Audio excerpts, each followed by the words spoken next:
아니야 1분 네, 1분 정도 하죠. 네, 1분 정도 그 길이를 올려요? 네, 축제 시합에서도. 그럼 그게 무슨 무리해서 하는 거야?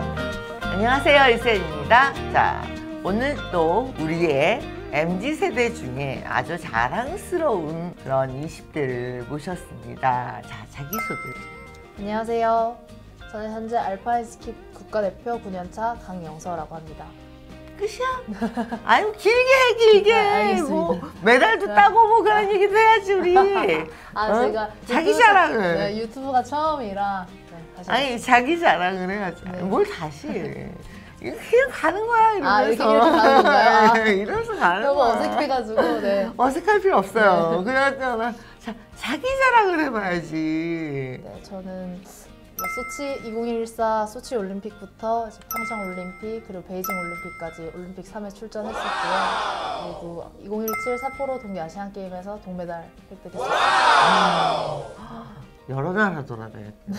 네, 외국 많이 다녔죠. 20대 멋지다.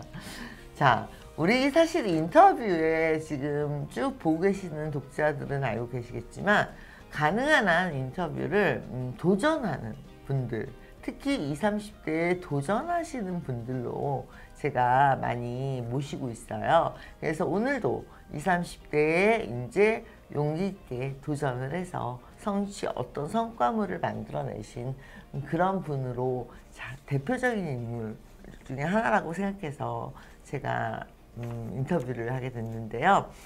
일단은 알파인 스키가 뭐예요? 알파인 스키요.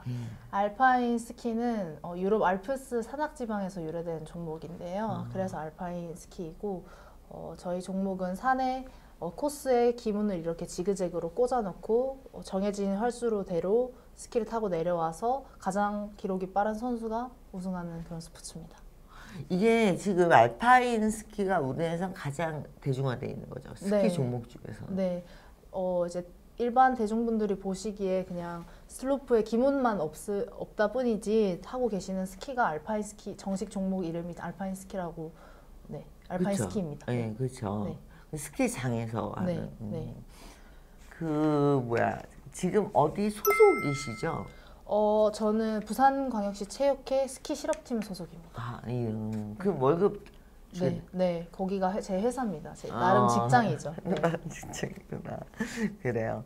이렇게 비인기 종목들은 평소에는 뭐예요? 훈련적인 부분 말씀하시는 건가요? 그렇죠. 경기가 없을 때. 보통 국가대표 선수들 같은 경우에는 메달 훈련이 있어요. 정해진 일수로 이렇게 메달 훈련이 있는데 없을 때는 아무래도 아까 말씀하신 MZ세대들처럼 각자 여가 시간을 좀 잘 챙기려고 노력들을 많이 하는 것 같아요. 원래 운동이란 것 자체가 평소에도 체력적인 부분을 많이 쓰다 보니까 쉬는 시간에는 다들 휴식을 할 거라고 생각을 많이 하는데 그때 또 본인이 좋아하는 여가 생활을 함으로써 리프레시를 하고 그렇게 해서 충전을 하고 돌아와야 선수들이 또 집중을 잘 하더라고요. 네, 뭐 여행을 다니는 선수들도 있고 저 같은 경우는 요즘 책이랑 커피에 빠져서 서점이나 뭐 카페 이런 데도 자주 가고 있고요. 멋지다. 네. 지금 집필 중이라고 합니다. 출판사도 다 정해졌고 여름쯤에 책이 나올 예정이라고 하는데 재밌는 얘기가 많이 있을 것 같아요. 왜냐하면 워낙 일반인들이 접하지 못한 국가대표 생활이라든지 아니면 그 스키에 관련된 거라든지 네. 뭐 많은 게 있을 것 같은데 시기는 아직 정확하게 정해지진 않았는데 그래도 열심히 써야죠. 지금은 스포츠 모티베이터 멘토? 네, 제가 올림픽에 다녀오면서 부상도 조금 있었고 이제 연차도 조금 되다 보니까 처음 부상을 당했을 때는 스키로서 뭔가 그거를 극복을 하려고 했었는데 시간이 오래 지나다 보니까 그걸 좀 다른 방법으로 리프레시를 해봐야겠다라는 생각이 들어서 출판사에 투고도 한번 해보고 그 경험이 또 집필로 이어지게 되는 경험도 되어가지고 그런 것들을 주변에 공유를 하고 밑에 후배들한테도 전해주면 좋겠다는 생각이 들어가지고 스포츠 모티베이터로서 그런 활동도 시작을 해봐야겠다 해서 지금 적극적으로 준비 중입니다. 스키를 이제 이렇게 꾸준히 해서 국가대표까지 되기까지 어떤 계기나 아니면 뭐 변화 요소나 이거 스키를 선택하게 된 이유. 아무래도 어렸을 때부터 아버지께서 너무 스키를 좋아하셔가지고 가족들끼리 매주 겨울마다 스키장에 놀러 갔었는데 그게 자연스럽게 선수로 이어지게 됐던 것 같고요. 특히 제가 좀 운동을 좋아하고 또 스포츠에 어느 정도 재능이 있다는 걸 제가 어렸을 때부터 알았기 때문에 그게 좀 큰 계기가 되지 않았나 싶습니다. 네. 저는 수영 말고 할 줄 아는 게 없어가지고. 근데 네. 제가 알기로는 이제 중간에 농구 선수도 좀 하다가, 네. 예, 그러다가 스키를 했는데, 네. 스키가 더 잘 맞는다 해서 이렇게 스키를 선택하게 됐잖아요. 근데 본인 경험상 이제 우리 MZ들이 가장 많이 물어보는 게 좋아하는 일을 해야 돼요? 잘하는 일을 해야 해요? 이거거든요. 네. 근데 그 둘 다 잘했다면서요. 농구는 인기 종목이고 네. 스키는 비인기 종목인데 둘 다 잘했는데 본인은 그에 대해서 어떻게 생각하세요?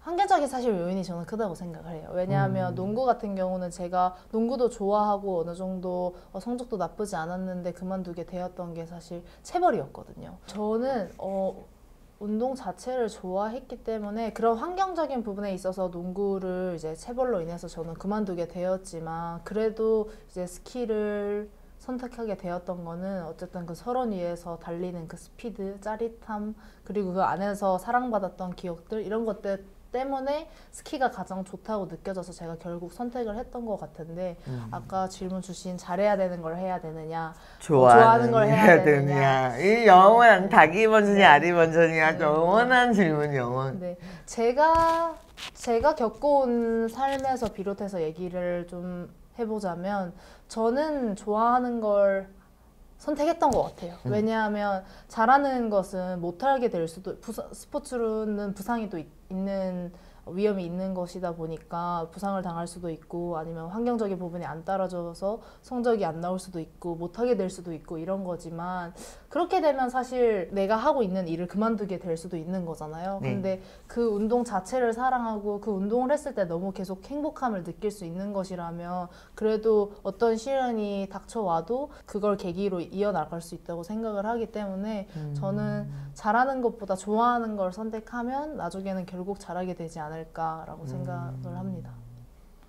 그러니까 좋아하는 걸 잘하게 된다. 그러니까 좋아하는 걸 먼저 선택을 하고. 근데 지금 스포츠 모티베이터 멘토. 자, 이거를 한다고 아이들을 많이 만나고 있다고 하는데 아이들이 만약에 어떤 아이가 너무 스키를 하고 싶어 해. 근데 집에서 하나도 보조를 못 해줘. 서포트를 경제적으로. 그러면은 계속 꿈을 향해서 가라고 얘기할 수 있을까요? 본인의 꿈이 만약에 올림픽 금메달이다 라고 한다면 제가 사실 현실적으로는 엄청 어렵죠. 거의 가능성이 없다고 봐도 무방하지만 만약에 본인은 약간 아주 많은 돈은 아니었지만 생활비를 벌어야 될 정도는 아닌 상황. 그래도 부모님께서 스키 캠프 보내주시고 장비 사주시고 그래도 부족함 없이 서포트를 해주셨었죠. 근데 제가 또 어느 정도 이상 수준으로 올라가려고 하다 보니까 그 이상의 더 필요한 경제적인 부분들이나 환경적인 부분들이 많았는데 그래서 정말 스키를 좋아하고 사랑해서 이 종목을 잘해보고 싶다고 열정을 가지고 있는 아이들이 있다면 저는 좀 구체적으로 자료나 플랜들을 계획을 해서 스키를 좋아하시는 기업가 분들이라든지 그런 쪽으로 프레젠테이션을 하러 다니는 것도 방법이라고 생각을 해요. 그래서 그런 쪽으로 조금 솔루션을 주고 싶어요. 근데 이제 기업에서 프레젠테이션을 해서 그 서포트를 받거나 그런 경우가 특히 있었나요? 사실 스키계에는 없었죠. 스키계에는 없었지만 사실 어느 정도 수준 이상의 성적이 나오는 선수들에게는 이제 마케팅이나 광고 이런 게 붙잖아요. 그래서 벌이가 이제 생기는 거고. 근데 일본 같은 경우는 선수들을 그렇게 사실 케어를 많이 해요. 국가에서 지원을 엄청 많이 해주거나 저희처럼 뭐 어떤 실업팀 개념이 아니고 본인이 이제 자기가 자기의 이런 능력이나 플랜을 어필을 해서 외부 기업들에서 훈련비를 보조받아서 훈련을 다니거든요, 실제로. 그렇기 때문에 정말 열정이 있다면 한국 선수들도 그렇게 해보는 게 방법이 될 수도 있지 않을까. 그러니까 우리나라는 아직 없지만 네. 일본 같은 경우는 그런 네. 경우가 많이 있기 때문에 네. 그래요. 여러 가지 도전이 있는 것 같아요. 그러니까 하나의 도전이 정말 하나의 도전으로 끝나는 게 아니라 이걸 위해서 체력을 관리하고 그다음 부상을 관리하고 금전적인 부분에다가 사실 스키 하나만 놓고 가는 게 아니라 좋아한다고 해서 여러 가지 부분에 대한 많은 생각을 갖고 이제 선택을 해야 될 것 같고 이제 그 부상이 큰 부상이 있었다고. 네, 2번 있었죠. 양쪽 무릎이 상한 게 없다면서 지금. 소치 고등학교 2학년 때 이제 소치 올림픽 나가기 직전에 오른쪽 전방 십자인대 한번 끊어졌었고 이번에 2022 베이징 올림픽 오고 나서 이제 반대쪽 무릎에 같은 수술을 다시 하게 되었죠. 그러면 무섭지 않아요? 또 타기가? 무섭죠. 저는 좀 트라우마가 심했던 선수였어요. 네. 어떻게 극복하셨어요? 극복 못했어요. 극복 못했는데 그 트라우마나 어떤 두려움들 너머에 제가 하고 싶은 것이 있다 보니까 그거를 계속 마주보고 넘으려고 노력을 많이 했던 것 같아요. 근데 그렇게 노력을 하다 보니까 어떤 날은 넘어지기도 하고 어떤 날은 그 두려움이 아예 없기도 하고 근데 어떤 날은 또 저를 아주 강력하게 맞기도 하고 근데 그냥 계속 그 아이들과 싸웠던 것 같아요. 자신의 트라우마를 네. 굳이 이겨내고 다시 돌아오는 게 아니라 하던 일을 계속 하면서 계속 운동을 하면서 그걸 풀어나가고 있는 중인 거네요. 예를 들면 부상을 당하다 보면 이제 경기를 할 때 저희는 사실 눈에서 하는 게 아니라 얼음에서 하거든요. 선수 왜? 1번, 2번, 3번 내려갈 때마다 눈이 많이 파여요. 그러다 보면 선수들마다 1번 선수, 30번 선수의 눈 상태가 다르기 때문에 어떻게 보면 언페어할 수 있거든요. 그렇죠. 그러다 보니까 최대한 공정한 조건에서 공평하게 시합을 하게 만들어주기 위해서 기계를 이용해서 눈에 물을 주입하고 얼려버려요. 그래서 선수들도 자칫 잘못하면 실제 경기에도 네. 스키장 1분 네, 1분 정도 하죠, 경기를. 1분 정도 그 길이를 얼려요? 네, 실제 시합에서도? 네. 그럼 그게 무슨 눈 위에서 하는 거야? 빙상 위에서 하는 거지.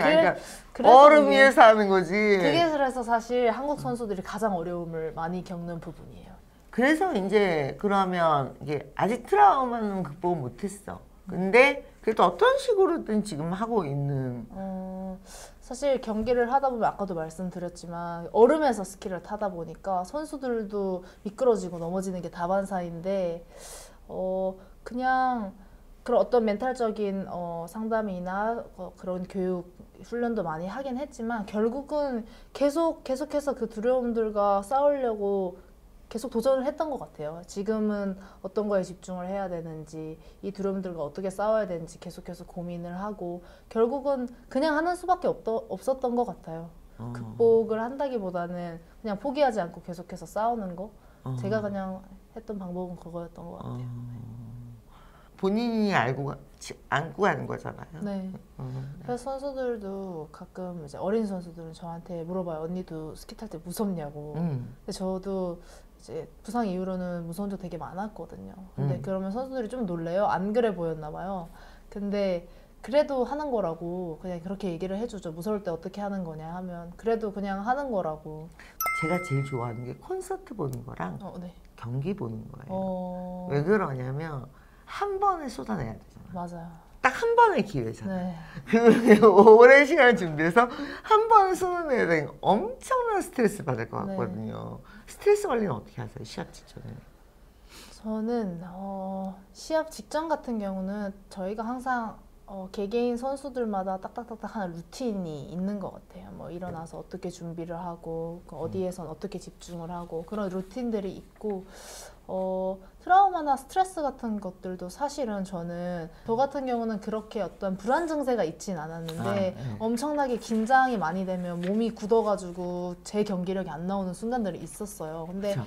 그런 순간들에는 이제 스키를 탈 때 사실 두 발로 타는 것처럼 보이지만 한쪽 발로 타고 있는 거거든요.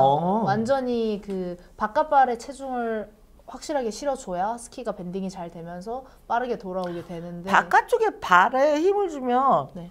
이게 떨어지지 않나?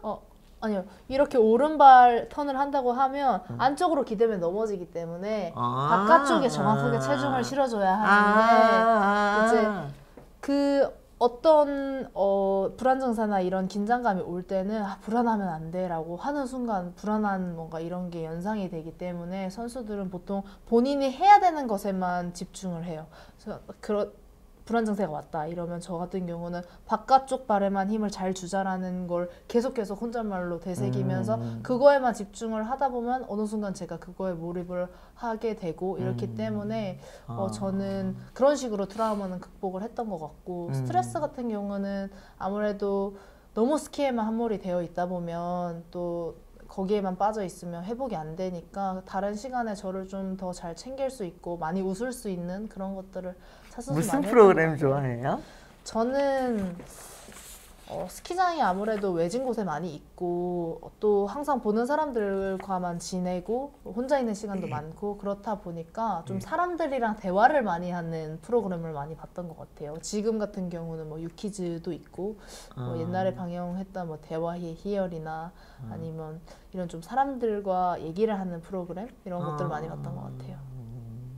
멋지다. 자기에 대해서 왜 내가 멋지다고 그랬냐면 자기에 대해서 이게 장단점을 빨리빨리 파악하고 어떻게 대처한다라는 플랜을 갖고 목표는 이번에 어디까지 한다, 뭐 트라우마는 뭐다 이게 딱딱 정의를 내리면서 자기 자신을 성장시키고 있는 부분이 굉장히 멋진 것 같아요. 20대 때 그러기 쉽지 않은데. 감사합니다. 그리고 나는 운동선수들 부상 당하고 나서 계속 그 운동을 계속 하는 걸 보면 그게 엄청난 용기거든요. 네, 그래서 아까도 그 두려움에 대해서도 얘기를 할 때 제가 그 어린 친구한테도 어떻게 얘기를 해주고 싶었냐면 옛날에 제가 너무 생각이 나는 거예요. 너무 힘들고 막 아프고 한데 어떻게 해야 될지 모르겠고 근데 그러는 제 자신이 너무 한심할 때가 많았거든요. 스키 선수인데 스키를 타는 게 두려운 게 말이 안 되는 것 같은 거예요.